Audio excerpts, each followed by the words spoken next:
Assalamu alaikum, dear students, my respected subscribers, जो मेरे lectures को जनरल नॉलेज के लिए, सीएसएस के एग्ज़ाम्स के लिए या मास्टर्स पॉलिटिकल साइंस के लिए, एसोसिएट डिग्री प्रोग्राम के लिए लेसन मेरे और लेक्चर मेरे सुन रहे हैं, उनके लिए आज का बहुत important topic Hobbes social contract theory, जिसका ये फाइनल लेक्चर है। इससे पहले मैं इसके बारे में एक लेक्चर जो इंट्रोडक्टरी लेक्चर था वो मैं दे चुकी हूँ। उसको भी आप लोगों को अगर कम्प्लीटली अंडरस्टैंड करना है तो पहला लेक्चर भी सुनिएगा। और आज इस लेक्चर को मैंने ऑडियो प्रेफर किया है क्योंकि इसके साथ मैंने एक प्रेजेंटेशन तैयार की है।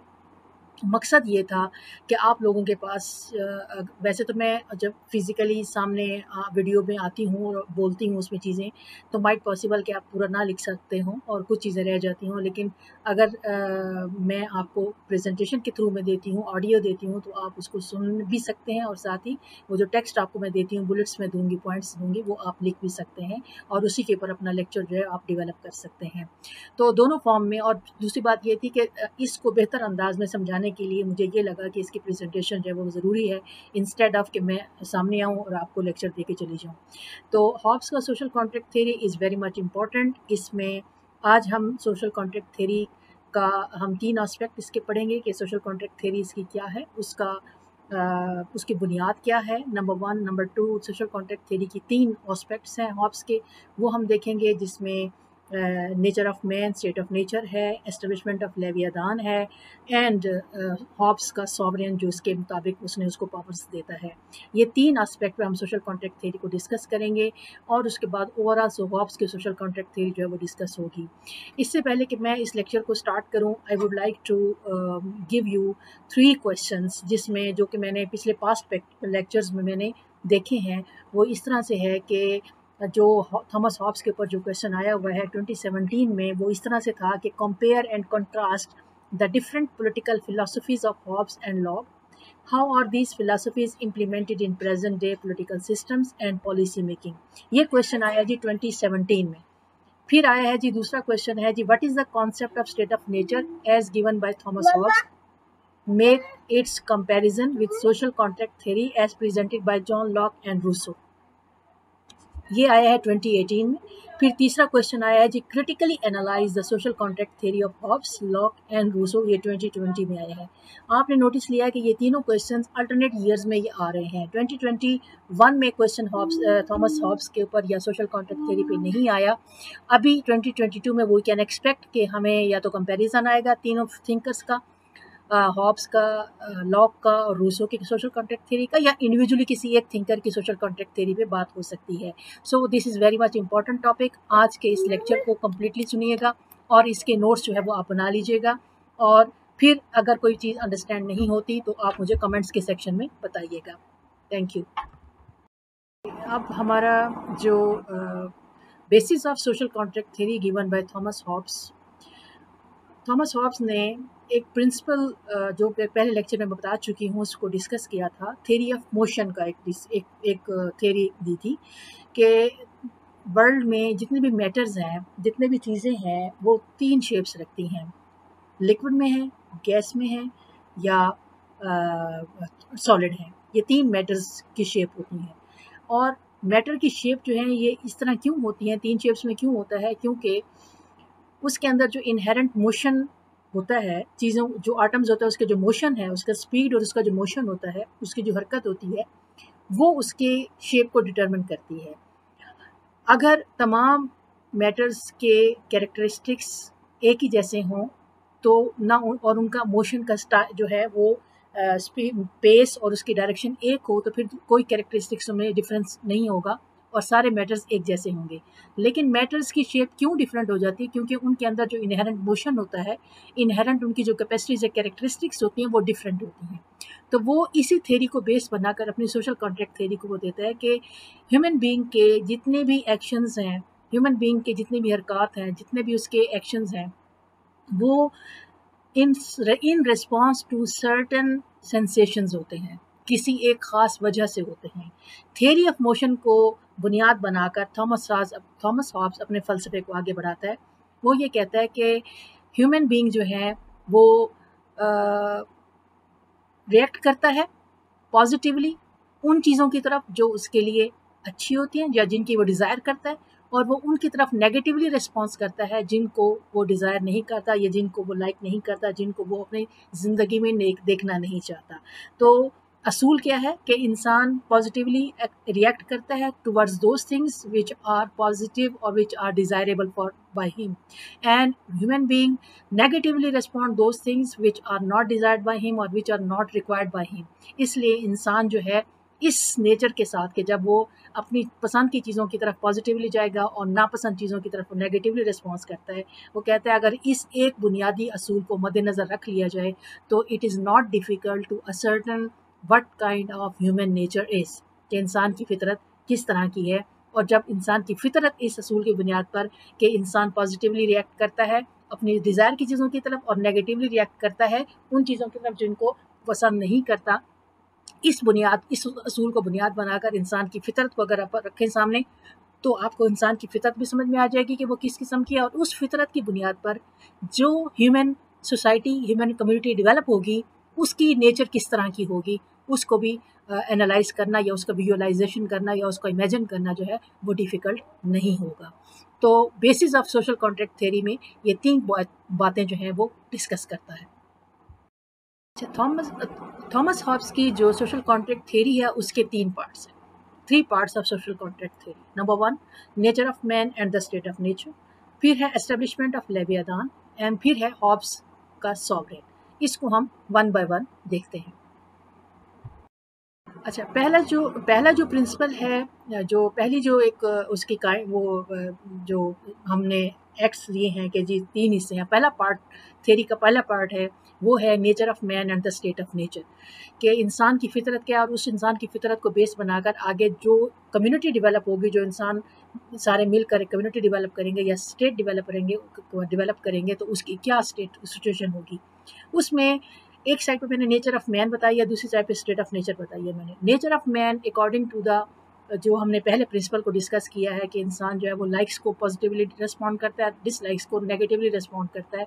तो that shows that nature of man is selfish and self preservation. उसका पहला टारगेट होता है इंसान का कि वो अपने आप को महफूज करना चाहता है, अपनी चीज़ों को महफूज करना चाहता है।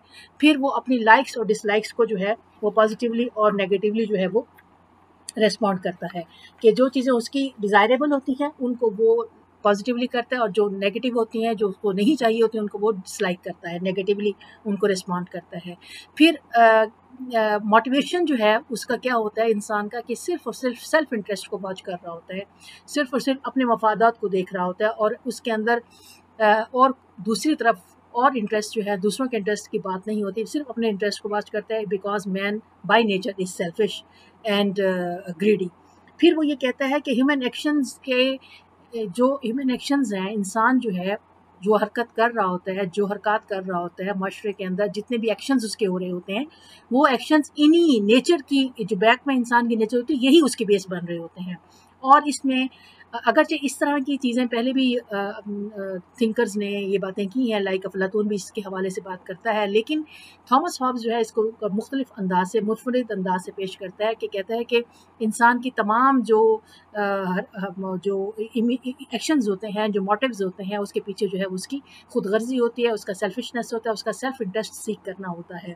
और वो ये कहता है, दूसरा वो ये कहता है कि एक तो ये नेचर ऑफ मैन जो है वो सेल्फिश है, नंबर 1।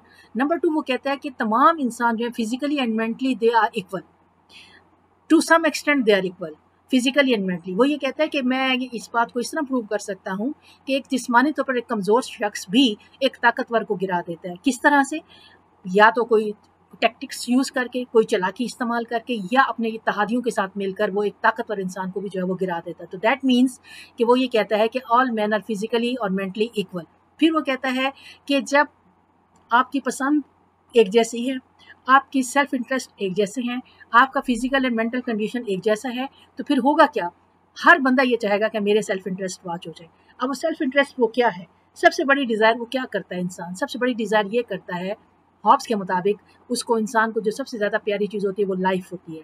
लाइफ के बाद उसकी प्रॉपर्टीज़ होती हैं, यानी ज़िंदगी और उसके असासे जो होते हैं उनको वो सेव करना चाहते हैं। सिर्फ एक इंसान सेव नहीं करना चाह रहा होता, बल्कि तमाम इंसान, क्योंकि एक जैसे हैं, उनकी नेचर एक जैसी है, they are self seeking, they are self interest motivated, they are physically and mentally equal. फिर वो अपने इस लाइफ को और अपनी इस प्रॉपर्टी को जब सेव करने के लिए आते हैं तो that cause conflict among man.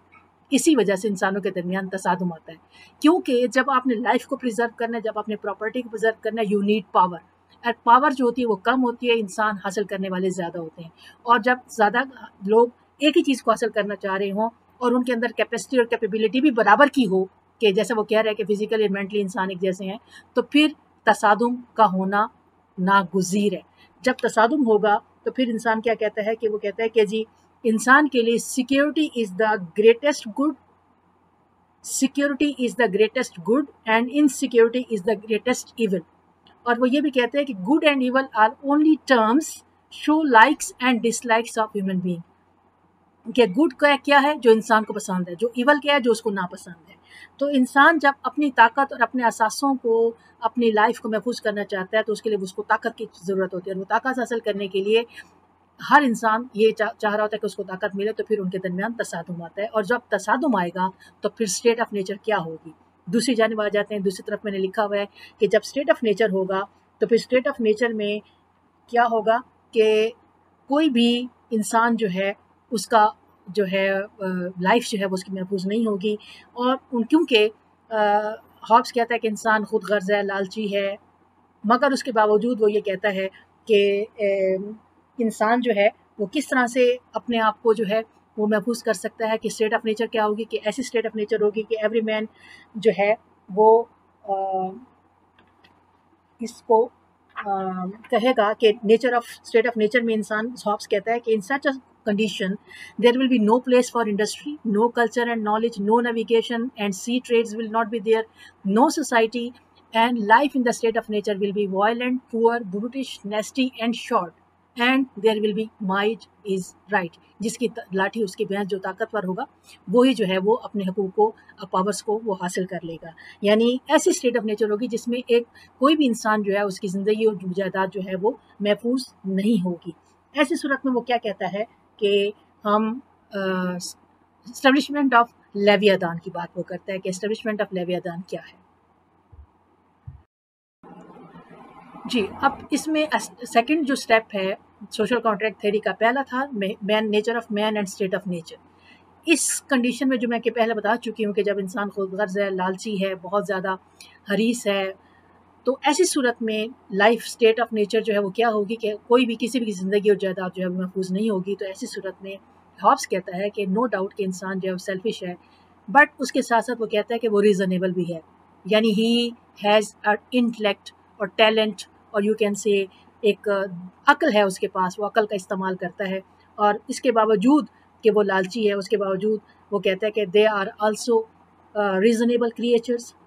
और इन रीज़नेबल क्रिएचर की, इस ह्यूमन बीइंग की जो चीफ गोल होता है वो प्रिजर्वेशन ऑफ लाइफ होता है, एंड इनका जो चीफ फियर होता है वो डेथ होता है। कि इंसान को सबसे बड़ा खौफ जो है वो क्या होता है, सबसे बड़ी ख्वाहिश क्या होती है उसकी कि ज़िंदगी को महफूज करना है, और सबसे बड़ा खौफ क्या होता है कि मौत से भागता है और मौत उसको उसके करीब ना आए या उसको मार ना दिया जाए। इस चीज़ के ऊपर जो है वो ज़्यादा क्रिएट करता है। फिर वो ये कहता है कि फितरी हालात में हकूक़ और फ़राइज़ जो हैं वो दोनों मौजूद होते हैं, मगर सिर्फ हक़ की बात की जाती है। जब स्टेट ऑफ नेचर होती है तो उसमें सिर्फ हक़ की बात की जाती है, और जब हक़ की बात की जाती है तो फिर कॉन्फ्लिक्ट पैदा हो जाता है।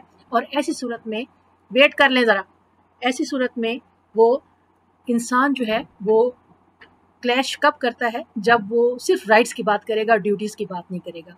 और जब ड्यूटीज़ की बात नहीं करेगा तो फिर क्लैश आता है। ऐसी सूरत में जो है इंसान पीस उसी सूरत में कायम रख सकता है जब वो एक ऐसी सिचुएशन क्रिएट कर ले, एक ऐसी पावर क्रिएट करे जो उसको मुंज़बित करे, उसकी जो मामलात हैं उसको जो है वो रेगुलेट करे, उसको जो है वो ऑब्ज़र्व करे और उसको इम्प्लीमेंट करवाए उसकी सब चीज़ों को।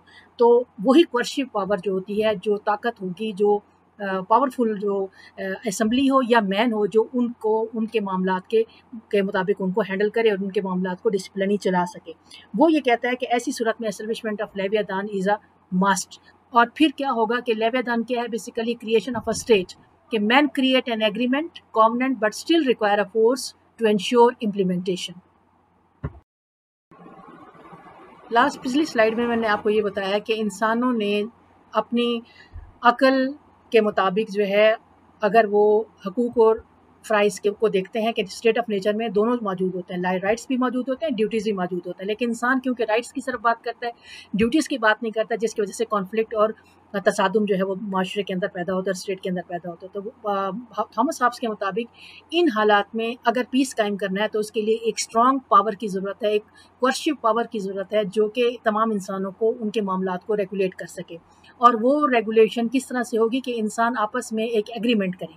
आप इस स्लाइड में आप देख रहे हैं कि एग्रीमेंट हो रहा है, कॉवेनेंट इन लेवियाथान के स्टेट क्रिएट हुई है और इंसान एग्रीमेंट कर रहे हैं। और एग्रीमेंट करते हुए वो क्या कह रहे हैं? एग्रीमेंट करते हुए ये कह रहे हैं कि every man should say to every man, I authorize and give up my right of governing myself to this man or this assembly of man, कि मैं अपने तमाम राइट्स जो हैं इस इंसान को या इस असेंबली को देता हूँ ऑन दिस कंडीशन, इस कंडीशन पर कि that you give up your right, कि वो दूसरे इंसान को कहता है कि तुम भी अपने हकूक़ जो है वो इसके हक़ में, उसके हक़ में दस्तबरदार हो जाओ। और दोनों आपस में मुआहदा करते हैं कि एक तीसरी चीज़, एक तीसरा इंसान या एक तीसरी असेंबली जो है उसको वो दे रहे हैं कि मैं भी अपनी पावर्स उसको देता हूँ, तुम भी अपनी पावर्स उसको दो, और ये असेंबली या ये इंसान जो है वो हमारे मामलात को मुंज़बित करेगा, हमें डिसिप्लिन करेगा, हमारे अंदर बयान पीस करेगा और हमारी लाइफ और प्रॉपर्टी को जो है वो सेव करेगा।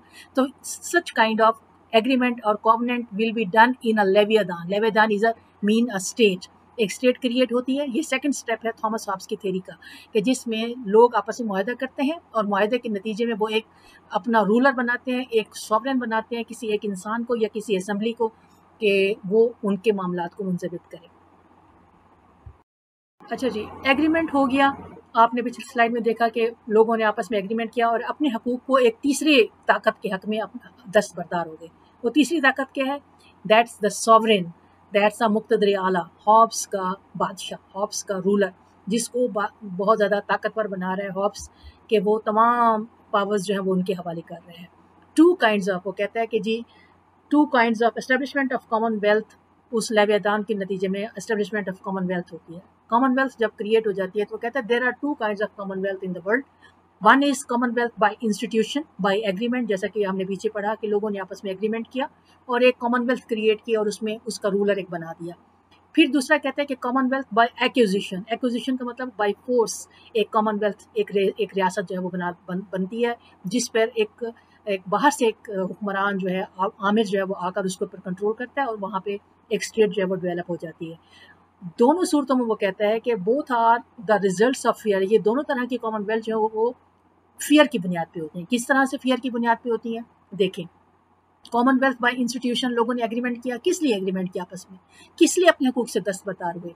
अपनी ज़िंदगी के खौफ से कि हमें कोई मार न दे, और प्रॉपर्टी के लॉस के खौफ से उन्होंने अपने तमाम राइट्स को सॉवरेन के हक़ में डाल दिया। एक फियर हो गया। Commonwealth by acquisition by force, के जो एक ताकतवर हुक्मरान है बाहर से आया, उसने स्टेट पर कब्जा किया और लोगों से कहा या तो मेरी इताअत करोगे या मार दिए जाओगे। तो यहाँ भी फियर है। तो वो कहते हैं कि दोनों काइंड्स ऑफ जो कॉमनवेल्थ हैं उनका जो बुनियाद है वो फियर है, कि फियर की बुनियाद पर ये दोनों कॉमनवेल्थ क्रिएट हो रही हैं। मगर वो ये कहता है कि ये फियर ही इनको जो है वो मुंज़बित करेगा, इनको रेगुलेट करेगा। और जो हॉब्स का सॉवरेन है, हॉब्स अपने इस सॉवरेन को मुकम्मल इख्तियारात देना चाहते हैं, ताकतवर बनाया, उसने पूरा ऑटोक्रेटिक बनाया उसको, कोई किसी तरह से किसी को वो जवाबदेह नहीं है, क्योंकि हॉब्स ने अपने सॉवरेन को, अपने रूलर को किसी भी तरह के कानून का पाबंद नहीं रखा।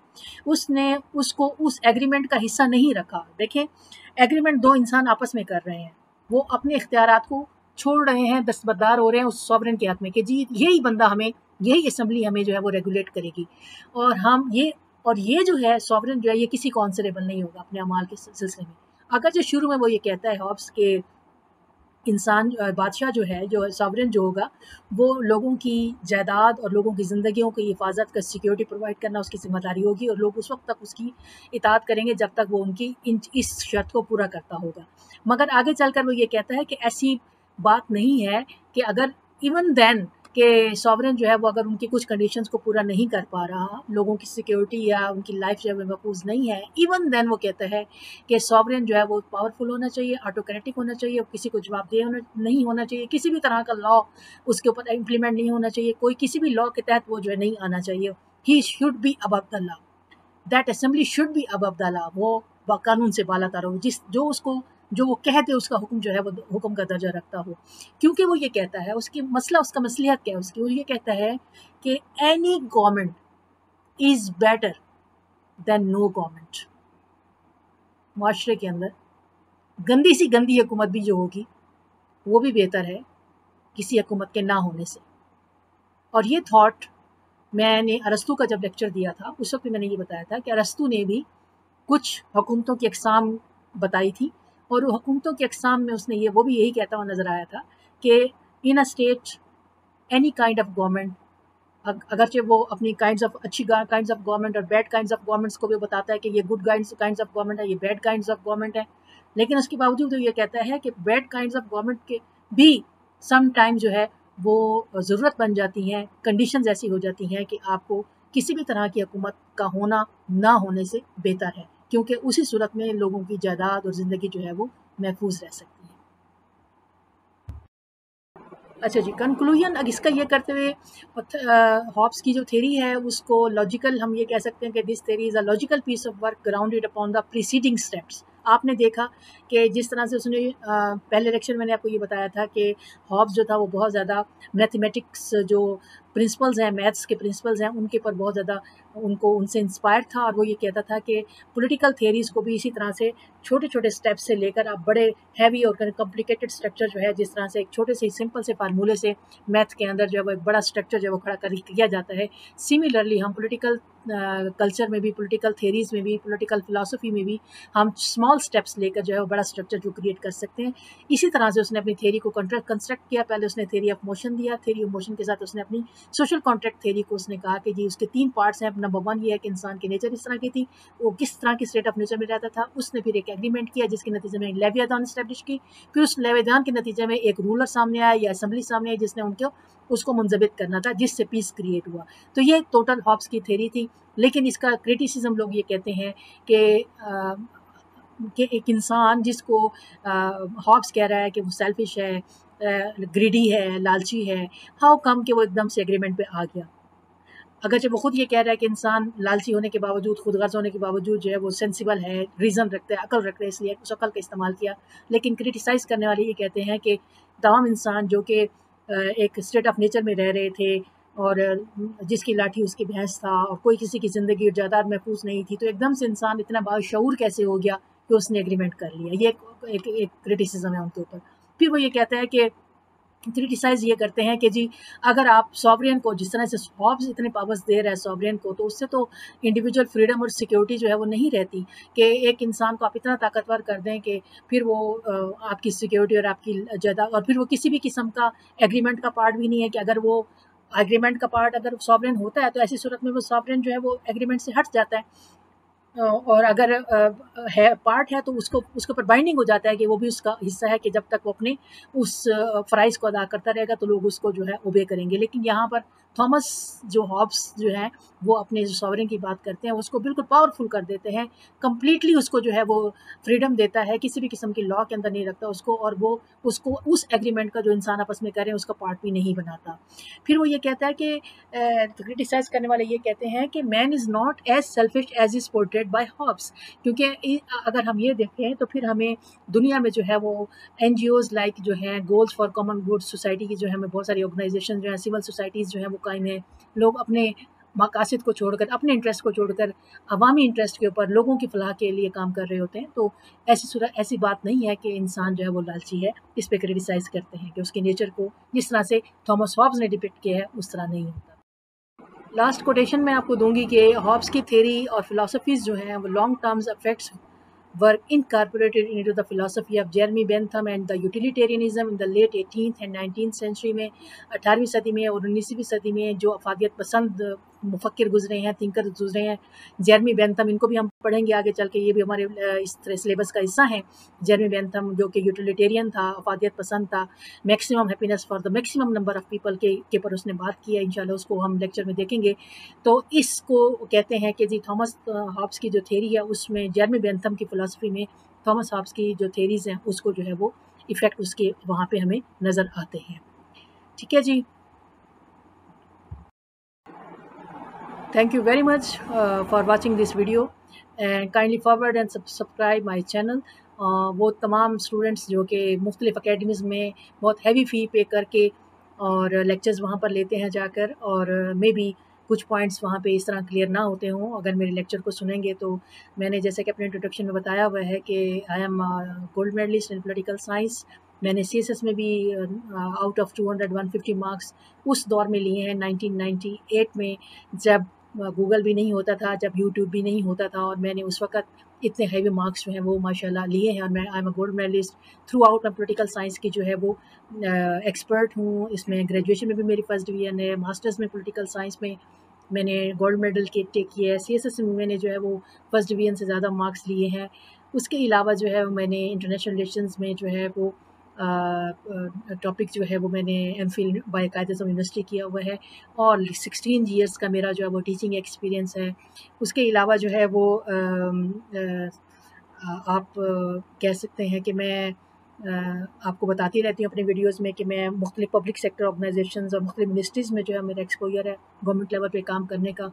आई know how departments work, how policies are formulated at governmental level, at federal level. So with this much exposure nationally and internationally, I'm in good position to give you a very excellent lecture with such experience जो कि मैंने अपने खुद CSS के exam में मैंने take किया, उसके साथ मैं इस लेक्चर्स को देती हूँ।